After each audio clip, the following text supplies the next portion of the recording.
Na mtazamaji popote pale ulipo, hujambo na karibu kwenye matangazo yetu ya taarifa za Mwale wa Kirk. Saa 1 na dakika kadhaa hivi zimeweza kupita, kunradhi kwa dakika hizo 4 ambazo zimeweza kukwepa, lakini mwanzo kabisa hizi ndio taarifa kuu tulizozipa kipaumbele. Na tutafanya baada ya uchaguzi ujao. Ndio sababu nimekuja hapa kupiga mbiu la mgambo. Haya! Vijana faya! Kinara wa ODM Raila Odinga tetea ahadi zake kwa Wakenya akijipigia debe kwa uchaguzi mkuu mwaka ujao. Polisi wachunguza kisa cha muuaji wa kukiri Meste Nanjala aliyedaiwa kuwaua watoto 14 kutoroka kwenye kituo cha polisi cha Jogoro Dapa jijini Nairobi.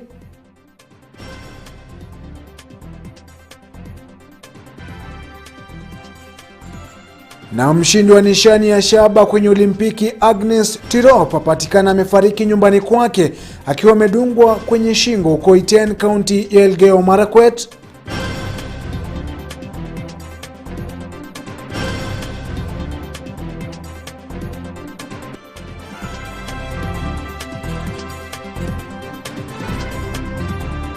Karibu mpenzi mtazamaji, tuweze kuandamana mwanzo hadi tamati. Mimi ni Sambu, atakayekuwa nafasiri kwenye lugha ishara ni Edith Koros, na tunaanza na taarifa kuu ambapo Rais Uhuru Kenyatta ametoa taarifa ya msimamo wa taifa la Kenya kuhusu uamuzi wa mahakama ya ICJ kwenye utata wa mpaka kati ya Bahari Hindi baina ya taifa la Kenya na Somalia.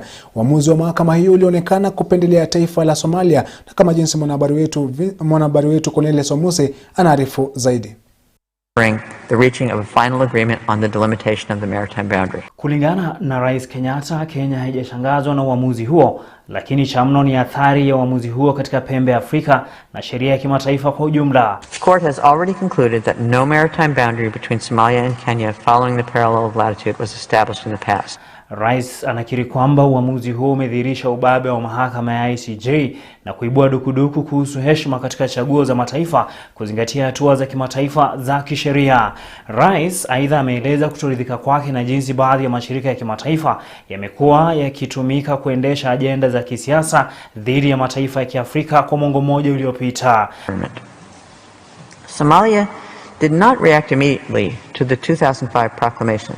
Rais vilevile anakiri kwamba mahakama ya ICJ haikuzingatia mbinu mbadala wa kusuluhisha utata wa kimaeneo licha ya uwepo wa utaratibu mwafaka wa kusuluhisha utata wa mipaka katika Umoja wa Kiafrika.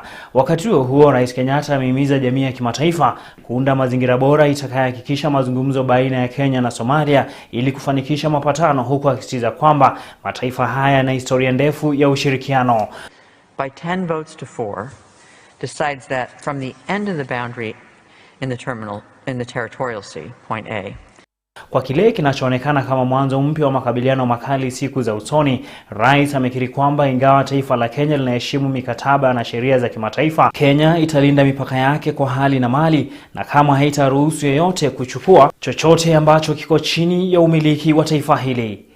Cornelius Omuse, Mwale wa Kirk. Mr. Mohamed Benuna.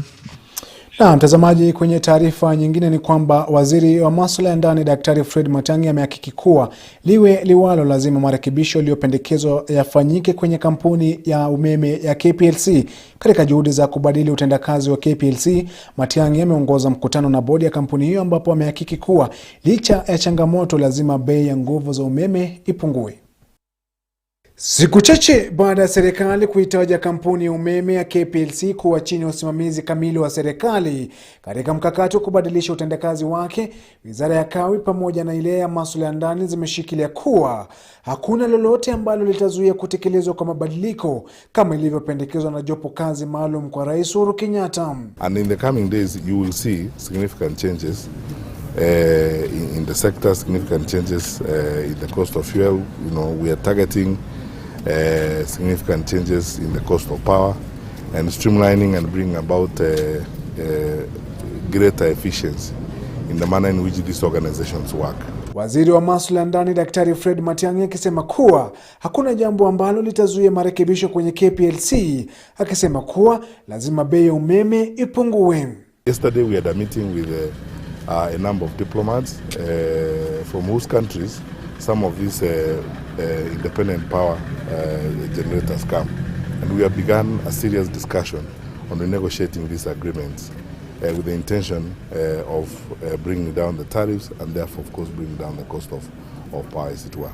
KPLC imekuwa kwenye hali ngumu kufuatia utozaji wa ada zaidi za umeme kwa Wakenya na msururu wa hasara kubwa. Swala hilo likimfanya Rais Uhuru Kenyatta kuteua jopo maalum kutoa mapendekezo ya kubadili taswira iliyoko. Katika ripoti waliowasilisha majuma yaliyopita, jopo hilo lilitaka kubuniwa kwa asasi za kuchunguza uovu ulioko kwenye kampuni ya KPLC. I can confirm we are on the right track on this. It is going to be a day-to-day assignment that will see us working almost on a 24/7 basis. We have been told to make sure that working with the Ministry of Energy, the CS&PS, and working with the various agencies, KPLC and others, we deliver a report on the implementation to make sure that we have done substantive implementation by the beginning of December. Akizungumza leo, waziri wa kawi Balozi Monica Juma amesema kuwa KPLC sasa ipo kwenye uangalizi mkali wa serikali. The ministry will take the lead in making sure that this implementation is done timeously and the effect of it are felt by the Republic of Kenya citizens. Msururu wa mikutano ukidhihirisha wazi juhudi za mabadiliko kwenye sekta ya umeme ambayo kwa sasa ada zake kwa Wakenya zimepanda maradufu. Waziri Matiang'i akishikilia kuwa katika miezi ijayo lazima bei ya umeme itapungua. Hata hivyo, swala kuu likiwa utekelezwaji kikamilifu wa mapendekezo yaliyotolewa na jopo kazi maalum. Na mtazamaji, tukiangazia taarifa ya kisiasa sasa, ni kwamba kinara wa ODM Raila Odinga amesisitiza kwamba ataweza kutekeleza mpango wake wa kuzipa familia chochole msaada wa shilingi 6,000 kila mwaka iwapo atachaguliwa kuwa rais. Anavyotuarifu mwanahabari wetu Vincent Kerosi, Odinga ambaye leo hii amezuru maeneo kadhaa jijini Nairobi akinadi kauli mbiu yake ya Azimio la Umoja, ameahidi kuangamiza jinamizi la ufisadi ambalo limekita mizizi hapa nchini. Vijana fire! Siku nyingine mpya. Fursa mpya ya kinara wa ODM Raila Odinga kuendesha msukumo wake wa kuipigia debe kauli mbiu yake ya Azimio la Umoja. Mchana wa Jumatano ya leo, Odinga akikita kambi jijini Nairobi, shabaha ikiwa eneo la Kamkunji, dhamira yake ikiwa kuziteka nyoyo za wapiga kura wa jijini, chambo chake kikiwa ni ahadi baada ya nyingine. SMEs tutawalinda, watu wa jua kali tutawalinda, vijana watapata mikopo ya kuanzisha biashara yao, kila jamii ambaye hawana mapato watapata shilingi 6,000 kila mwezi.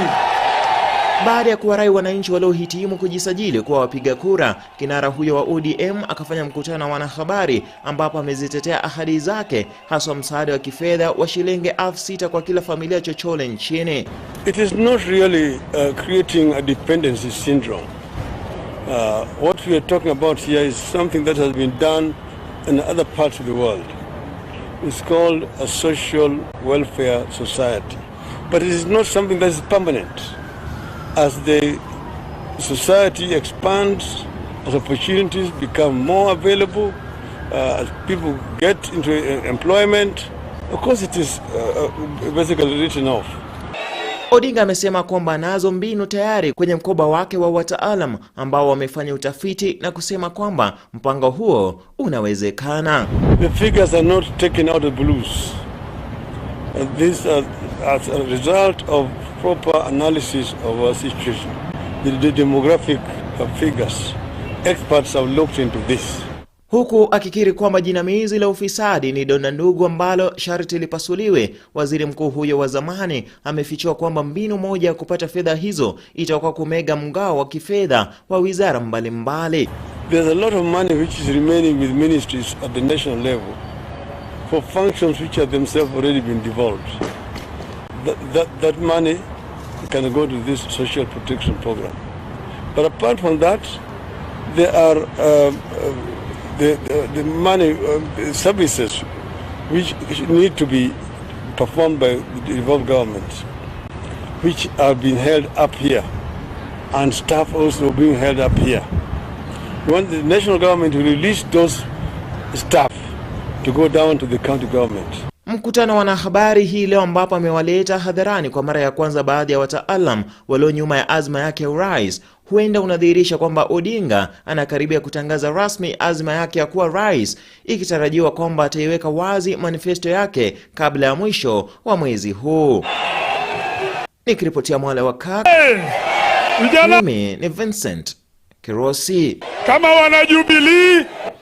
Na mtazamaji, kwingineko ni kwamba polisi jijini Nairobi wanachunguza kisa cha mshukiwa mauaji ya kinyama ya watoto Masten Milimo Wanjala kutoroka kutoka kituo cha polisi cha Jogoro hapa jijini Nairobi alipokuwa anazuiliwa na polisi. Wanjala anadaiwa kutopatikana asubuhi ya Jumatano ya leo alipotakiwa kufikishwa mahakamani kwa kesi dhidi yake kutajwa. Kulingana na ripoti, Wanjala alitambuliwa kuwa ametoroka mapema saa 1 asubuhi ya leo, ambapo bado hajashtakiwa rasmi kwa madai kuhusu mauaji aliyokiri ya kuua watoto 14 kutoka maeneo mbalimbali. Polisi wanadai kuwa wamekusanya ushahidi wa kutosha kumhusisha na mauaji hayo. Hadi kufikia kutoroka kwake hii leo, Wanjala amekuwa akizuiliwa na maafisa wa polisi kwa siku 30 kwa uchunguzi zaidi kukamilika.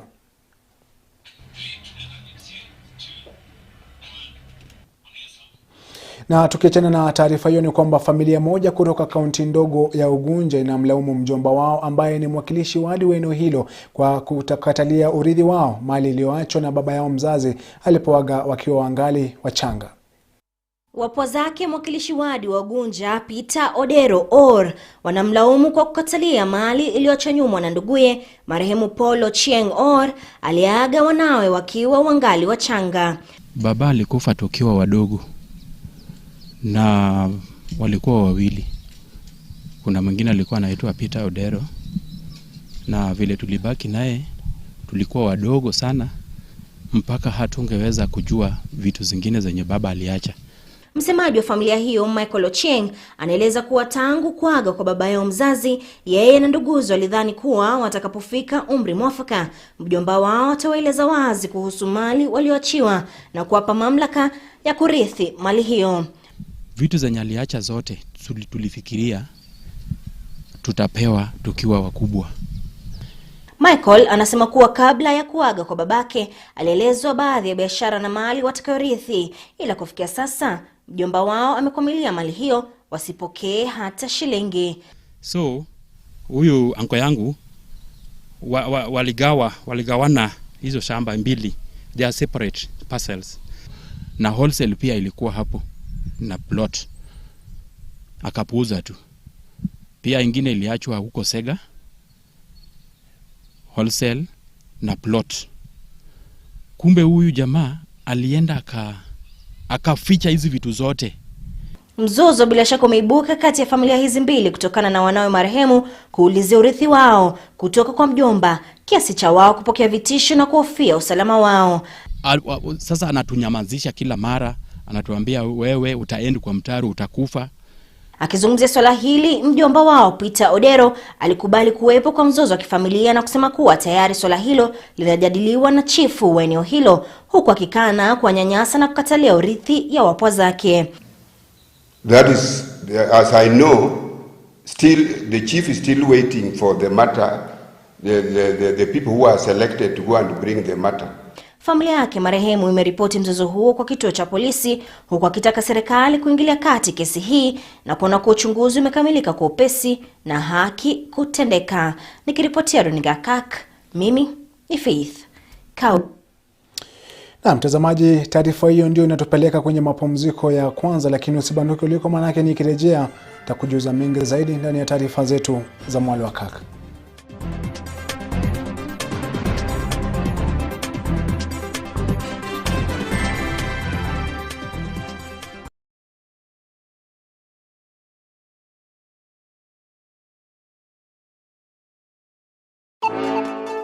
When the law is broken, hatuwezi kunyamaza. The quest for justice is on course. Stop killing us!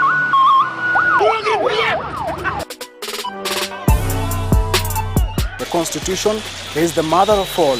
I'm ready to fight for justice. Open the door. Open and jail me also. When there is a conflict, all eyes turn on the law. I'll challenge the National Land Commission. Kuja hapa site. This tall building belonged to the family. He changed almost everything. Kamati na waletwe mara moja kotini. The oppressed want justice. The accused want justice.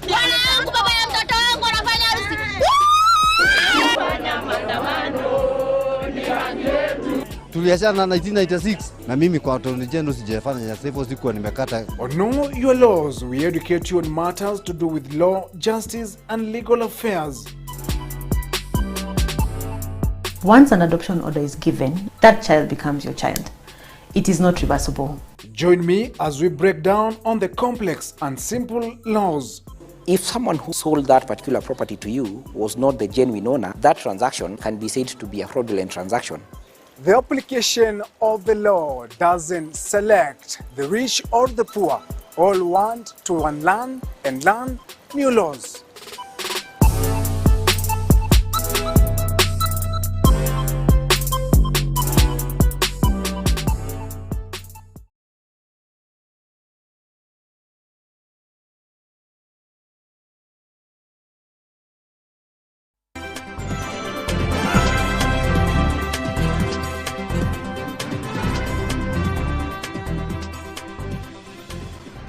Naam, karibu mpenzi mtazamaji, tuendelee kuangazia taarifa zaidi. Tukisonga mbele ni kwamba naibu wa rais William Ruto amewasuta viongozi wanaopinga mfumo wake wa kiuchumi wa bottom up.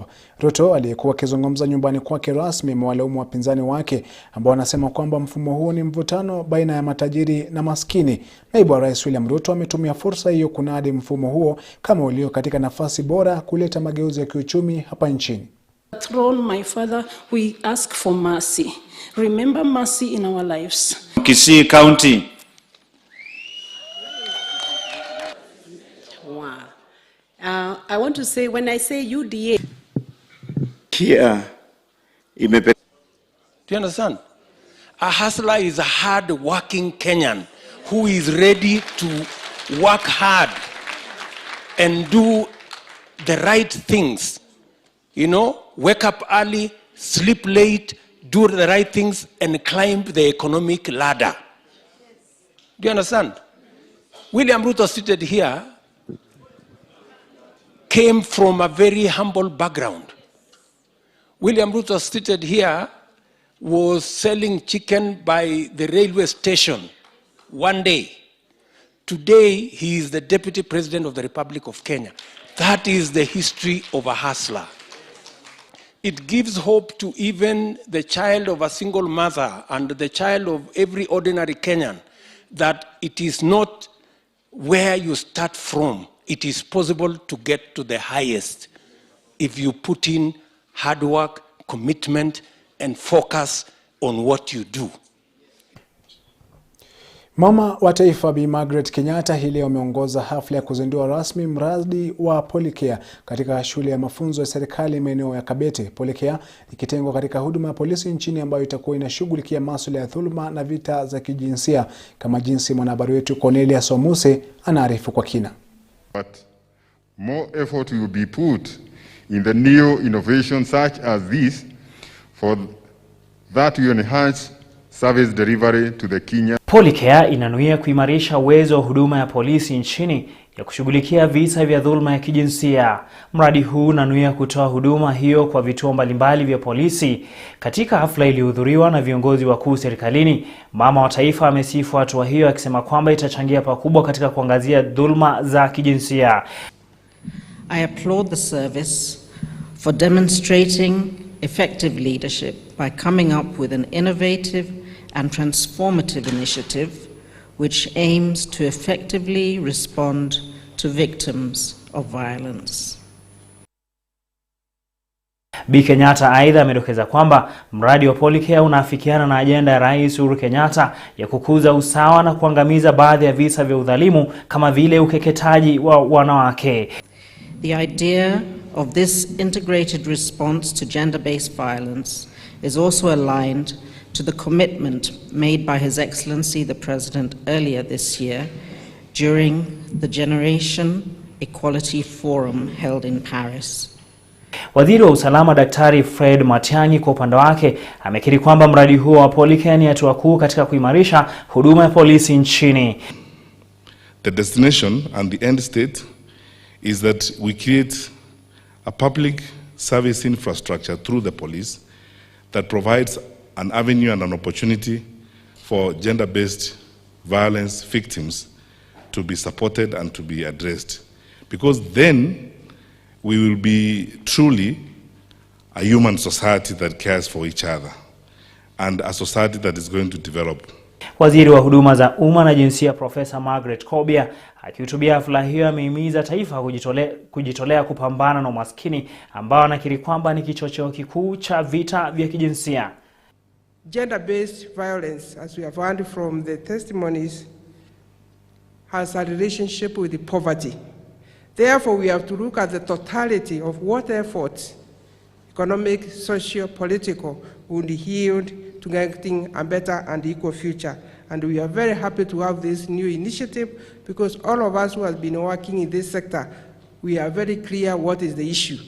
Cornelius Somuse, Mwale wa Kirk. Mtazamaji, kwingineko ni kwamba polisi wameanzisha uchunguzi kuhusu kisa cha mauaji ya mwanariadha Agnes Tirop ambaye alipatikana amefariki nyumbani kwake eneo la Litein County ya Elgeyo Marakwet. Tirop ambaye ni mshindi wa nishani ya shaba kwenye Olimpiki iliyokamilika mwaka huu mbio za mita 10,000 anadaiwa kupatikana akiwa na jeraha la kudungwa shingoni. Ripoti zikiarifu kuwa amekuwa na mzozo na mumewe kabla ya wao kurudiana hivi karibuni. Tirop ameombolezwa na Wakenya ikiwemo shirika la riadha nchini wakilani vikali kifo chake kwa njia ya kuweza kutatanisha.